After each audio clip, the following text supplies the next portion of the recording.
दोस्तों आज की इस वीडियो में बिहार डीएलएड एंट्रेंस एग्जाम के लिए साइंस एंड सोशल साइंस के मोस्ट इंपॉर्टेंट प्रैक्टिस सेट 11 करने वाले हैं। चलिए दोस्तों स्टार्ट करते हैं। क्वेश्चन नंबर 1, किस वाद में उच्चतम न्यायालय सुप्रीम कोर्ट में यह व्यवस्था दी गई कि प्रस्तावना संविधान का एक भाग है। देखिए इस क्वेश्चन को इस तरीके से भी पूछा जाता है कि किस मामले में सुप्रीम कोर्ट ने यह निर्णय दिया कि प्रस्तावना संविधान का एक भाग है। इसका नाम है दोस्तों केशव नंद भारती केस, ठीक है ना। इसको बाद भी बोलते हैं, याद कर लीजिएगा, मोस्ट इंपॉर्टेंट क्वेश्चन है ये। निम्नलिखित में से कौन राज्यों के पुनर्गठन से संबंधित नहीं है? दोस्तों इस समिति का नाम है राजमन्नार समिति।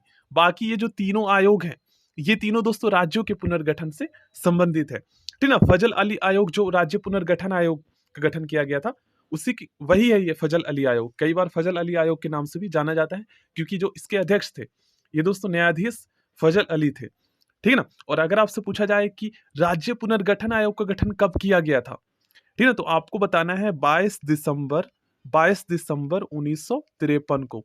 इससे क्वेश्चन आते हैं एग्जाम में।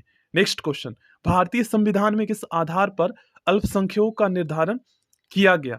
इस क्वेश्चन का सही आंसर होगा दोस्तों भाषाई एवं धार्मिक आधार पर। नेक्स्ट क्वेश्चन, संविधान की कार्य प्रणाली की समीक्षा जांच के लिए 11 सदस्यीय आयोग के गठन के वर्ष और अध्यक्ष के सुमेलित युग्म की पहचान कीजिए। इस क्वेश्चन का सही आंसर होगा दोस्तों ऑप्शन ए, वर्ष 2000, न्यायमूर्ति एम.एन. वेंकट चलैया, ठीक ना। इसका सही आंसर ऑप्शन ए होगा।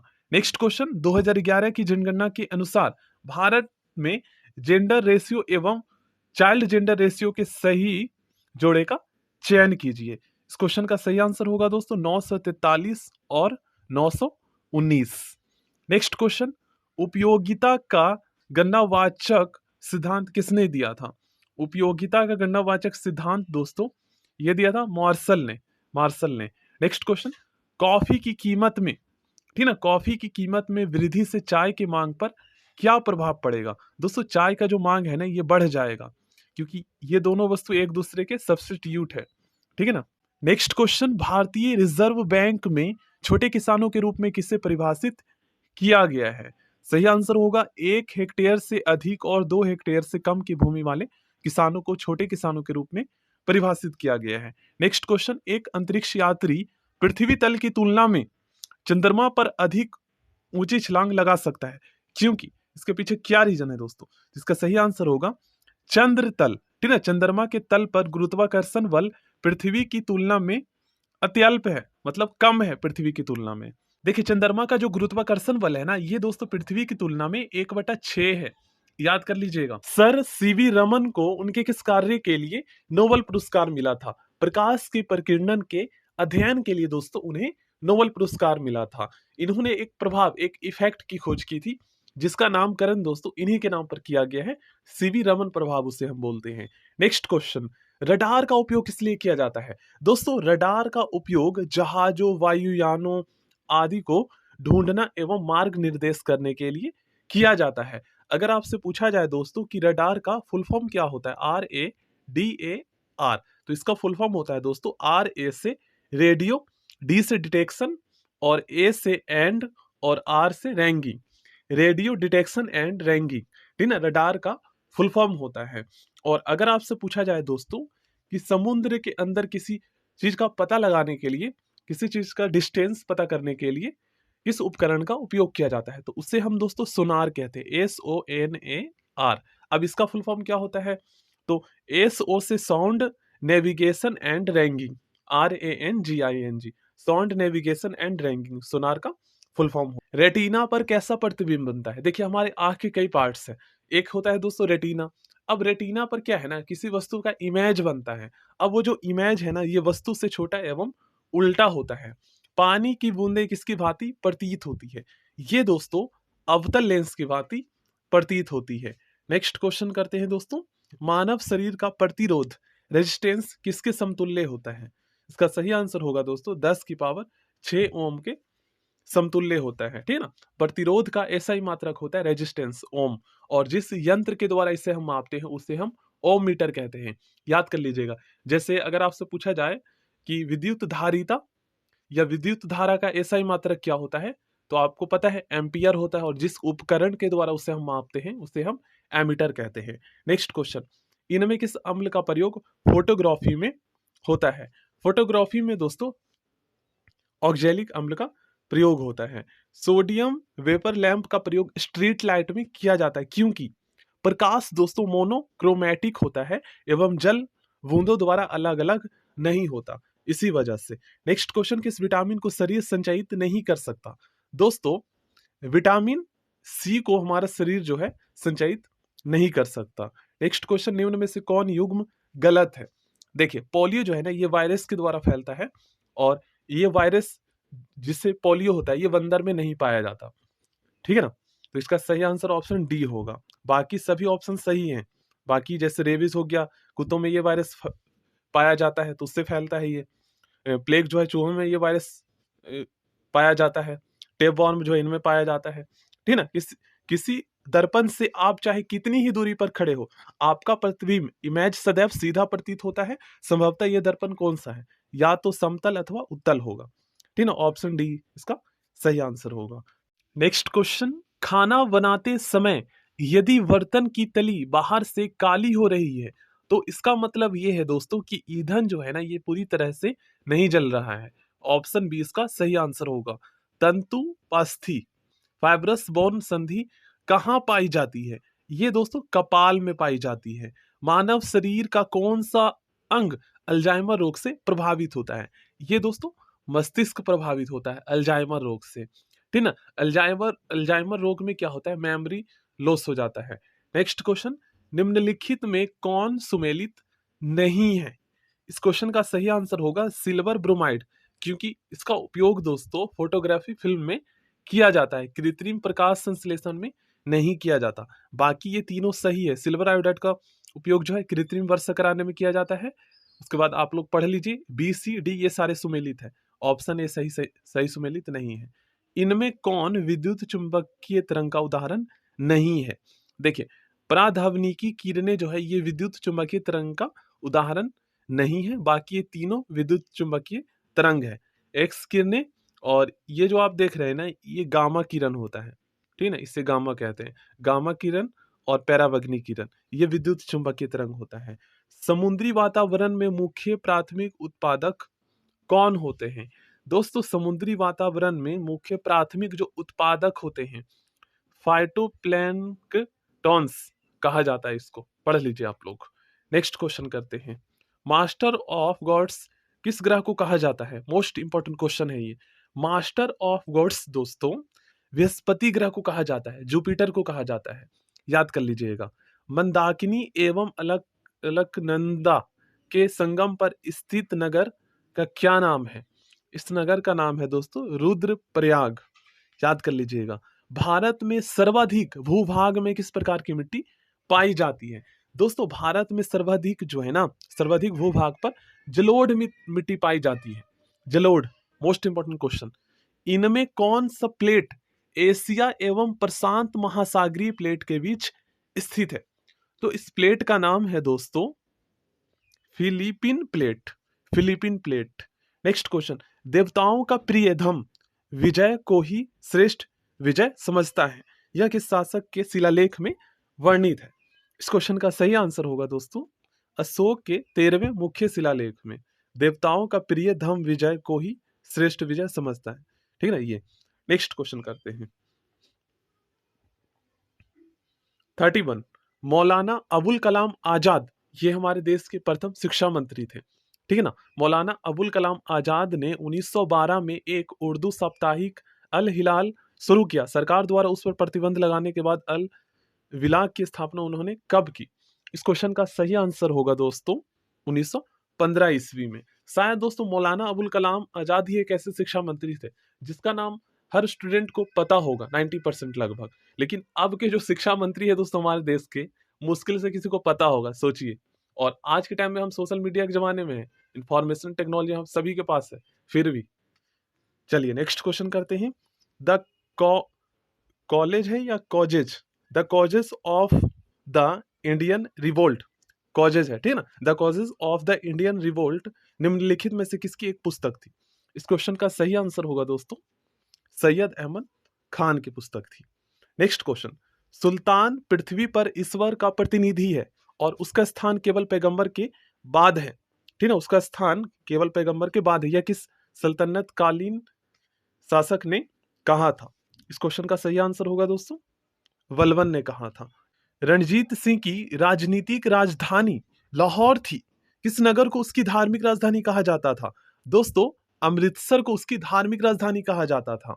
और रणजीत सिंह दोस्तों पंजाब के सिख साम्राज्य के संस्थापक थे। याद कर लीजिएगा, आधुनिक युग में पहली बार ब्राह्मी और खरोष्टी लिपि को पढ़ने का श्रेय किसको जाता है? दोस्तों जेम्स प्रिंसेप को। मोस्ट इंपॉर्टेंट क्वेश्चन है, याद कर लीजिएगा। निम्नलिखित में से वह आयोग कौन सा है जिसने, ठीक है, ये जिसने है में हटा दीजिएगा, जिसने सबसे पहले भारत में प्राथमिक एवं माध्यमिक शिक्षा पर ध्यान दिया? इस आयोग का नाम है चार्ल्स वुड आयोग। नेक्स्ट क्वेश्चन करते हैं। देखिए ये क्वेश्चन मोस्ट इंपॉर्टेंट है, क्वेश्चन नंबर 36, याद कर लीजिएगा। ऐसे क्वेश्चंस बीपीएससी टीचर तक के एग्जाम में भी आते हैं। 19वीं शताब्दी में सबसे पहले शुरू किए जाने वाला सुधार आंदोलन निम्नलिखित में से कौन सा था? इस सुधार आंदोलन का नाम था दोस्तों ब्रह्म समाज। ठीक ना। और अगर आपसे पूछा जाए दोस्तों कि ब्रह्म समाज के संस्थापक कौन थे, तो राजा राम मोहन राय जी थे। इसकी स्थापना 20 अगस्त 1828 को हुई थी। 20 अगस्त 1828 को हुई थी। और ब्रह्म समाज के संस्थापक राजा राम मोहन राय जी थे। और अगर आपसे पूछा जाए दोस्तों कि प्रार्थना समाज के संस्थापक कौन थे, तो आत्माराम पांडुरंग, आत्माराम, ठीक ना, फिर से मैं रिपीट करता हूं, आत्माराम पांडुरंग इसके संस्थापक थे प्रार्थना समाज के। और आर्य समाज के संस्थापक दयानंद सरस्वती जी थे। रामकृष्ण मिशन की स्थापना दोस्तों स्वामी विवेकानंद ने किया था। याद कर लीजिएगा। नेक्स्ट क्वेश्चन, औपनिवेशिक भारत में भारतीय विधवाओं के लिए शारदा सदन स्कूल की स्थापना किसने की? इस क्वेश्चन का सही आंसर होगा इस स्कूल की स्थापना पंडित रमाबाई जी ने की थी। नेक्स्ट क्वेश्चन, अकबर के किस समकालिक शासक ने दिल्ली, आगरा और संभल पर अधिकार कर विक्रमादित्य की उपाधि ली? तो इसका सही आंसर होगा हेमू ने। 1916 ईस्वी में किस भारतीय गर्मपंथी ने कहा था कि कांग्रेस लॉर्ड डफरिन के दिमाग की उपज है? इसका सही आंसर होगा लाला लाजपत राय जी ने कहा था। पत्रकारिता के लिए ब्रिटिश सरकार द्वारा सजा पाने वाले पहले भारतीय कौन थे? मतलब पत्रकारिता के लिए उन्हें जो है सजा मिला था ब्रिटिश सरकार द्वारा, तो ये कौन थे दोस्तों? सुरेंद्र नाथ बनर्जी थे। देखिए नेक्स्ट क्वेश्चन दोस्तों मोस्ट इंपॉर्टेंट है, आप लोग ध्यान से समझिएगा। बंगाल की निम्नलिखित घटनाओं को क्रमवार सजाएं। कौन सी घटना कब हुई थी, इसे हमें इसके कालानुक्रम सजाना है। यहां पर सभी घटनाओं का जो है एग्जैक्ट डेट मैंने लिख दिया है। देखिए सिराजुद्दौला दोस्तों बंगाल का नवाब कब बना था? 9 अप्रैल 1756 को। अलीनगर की संधि 9 फरवरी 1757 को हुई थी। ब्लैक होल की घटना 20 जून 1756 को हुई थी। और प्लासी का युद्ध दोस्तों ये 23 जून 1757 को हुई थी। आखिर दोस्तों ये ब्लैक होल की घटना क्या है, ये समझते हैं। ब्लैक होल त्रासदी कलकत्ता में घटित हुई थी। यह पुराने फोर्ट मतलब किला विलियम किले में बनी एक छोटी काल कोठरी थी। 20 जून 1756 को इस किले पर कब्जा करने के बाद बंगाल के नवाब सिराजुद्दौला और उनके सैनिक ब्रिटिश कैदियों को इस काल कोठरी में बंद कर दिए थे। इसमें अत्यधिक गर्मी, दम घुटने और कुचलने से 123 बंदियों की मृत्यु हो गई थी। यही दोस्तों इतिहास में ब्लैक होल घटना के नाम से जाना जाता है। और देखिए प्लासी के युद्ध से दोस्तों कई सारे क्वेश्चंस एग्जाम में पूछे जाते हैं। जैसे एक क्वेश्चन तो आपसे ये पूछा जाएगा कि प्लासी का युद्ध जो है कब हुआ था, तो 23 जून 1757 बताना है आपको। अब ये किनके बीच हुआ था? तो प्लासी का युद्ध दोस्तों ये बंगाल के नवाब सिराजुद्दौला, जिसे दोस्तों भारत का प्रथम, ठीक है, देशभक्त राजकुमार और नवाब के नाम से जाना जाता है। ठीक है, इन्होंने भारत के लिए क्या किया था ये मैं बताऊंगा इस वीडियो में। देखिए प्लासी का जो ये युद्ध था ये बंगाल के नवाब सिराजुद्दौला और भारत में ब्रिटिश साम्राज्य के संस्थापक रॉबर्ट क्लाइव के बीच हुआ था। ठीक है ना। इसमें दोस्तों सिराजुद्दौला हार गए थे। क्यों? क्योंकि इसके जो सेनापति थे मीर जाफर, जिसे दोस्तों गद्दार कहा जाता है, ठीक है ना, मीर जाफर, इन्होंने सिराजुद्दौला के साथ विश्वासघात किया था। क्योंकि इन्हें दोस्तों रॉबर्ट क्लाइव से लालच मिला था कि अगर आप उसे मतलब कि उसको खत्म कर दोगे सिराजुद्दौला को, तो हम जो है आपको बंगाल के नवाब बना देंगे। ये बात जो है रॉबर्ट क्लाइव ने कही थी। तो इस वजह से दोस्तों सिराजुद्दौला मतलब चला गया ये समझ लो आप। अब दोस्तों हुआ क्या, अगर सिराजुद्दौला दोस्तों इस दुनिया से नहीं जाते तो भारत में जो है ना ब्रिटिश साम्राज्य की स्थापना नहीं होती। विश्वासघात की वजह से दोस्तों जो है भारत में ब्रिटिश साम्राज्य का स्थापना हुआ, उसके पीछे रीजन है मीर जाफर। ठीक है ना। तो आई होप आपको समझ में आया होगा। तो इस क्वेश्चन का सही आंसर ऑप्शन सी हो जाएगा। ऋग्वेद में सर्वाधिक चर्चा किस जानवर का मिलता है दोस्तों? घोड़ा का। महावीर स्वामी ने जैन धर्म के पूर्व के 4 व्रतों में से किस एक व्रत को जोड़ा? ब्रह्मचर्य को जोड़ा। नेक्स्ट क्वेश्चन, पाली ग्रंथों के अनुसार गौतम बुद्ध के काल में गांव के कितने भेद बताए गए? दोस्तों 3 भेद बताए गए। उत्तर वैदिक काल में किन 2 कबीलों के एक होने से कुरु कबीला बना? भरत एवं पुरु के। निम्नलिखित कालक्रम घटनाओं को सही क्रम में सजाइए। कौन सी घटना कब हुई थी? इसका एग्जैक्ट डेट मैं बता देता हूँ, प्लीज लिख लीजिएगा, बहुत ही इंपॉर्टेंट क्वेश्चन है। नमक सत्याग्रह, जिसे हम डांडी मार्च भी कहते हैं, जो कि साबरमती आश्रम से डांडी तक चला था। ठीक ना। ये कब हुआ था दोस्तों? तो 12 मार्च लिखिएगा, ठीक है ना, 12 मार्च 1930 को शुरू हुआ था। और समाप्त कब हुआ था दोस्तों? तो 6 अप्रैल 1930 को। शुरू ही हमें बताना है, 12 मार्च 1930 को नमक सत्याग्रह शुरू हुआ था। मुस्लिम लीग की स्थापना कब हुई थी दोस्तों? 30 दिसंबर, लिख लीजिए, 30 दिसंबर 1906 को मुस्लिम लीग की स्थापना हुई थी। उसके बाद लखनऊ समझौता कब हुआ था? तो ये मुस्लिम लीग और कांग्रेस के बीच हुआ था। ये कब हुआ था दोस्तों? 29 दिसंबर 1916 को। ठीक ना, 29 दिसंबर 1916 को हुआ था ये लखनऊ समझौता। अब नेक्स्ट आगे बढ़ते हैं, बरदौली सत्याग्रह। ये कब हुआ था दोस्तों? तो ये जून 1928 में हुआ था। जून 1928 में बरदौली सत्याग्रह। इसका नेतृत्व किसने किया था? सरदार वल्लभ भाई पटेल जी ने। लाहौर अधिवेशन कब हुआ था?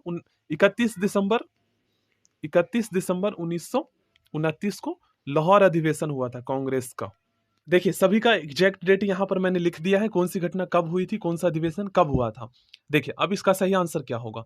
तो सबसे पहले तो दोस्तों आएगा हमारा 1906, दूसरा सबसे पहले आएगा। उसके बाद आएगा दोस्तों हमारा तीसरा, ठीक ना। उसके बाद आएगा हमारा फोर्थ, उसके बाद आएगा हमारा फिफ्थ, और सबसे लास्ट में फर्स्ट आएगा, ऑप्शन डी। जंतर मंतर का निर्माण किसने करवाया था? सवाई जय सिंह ने। ठीक है ना। नेक्स्ट क्वेश्चन, अकबर द्वारा स्थापित अनुवाद विभाग मतलब ट्रांसलेट डिपार्टमेंट में सबसे पहले किन पुस्तकों का अनुवाद किया गया था?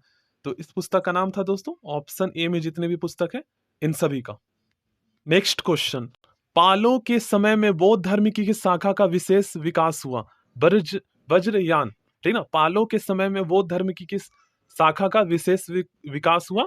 तो वज्रयान शाखा का। सो थैंक यू दोस्तों। नेक्स्ट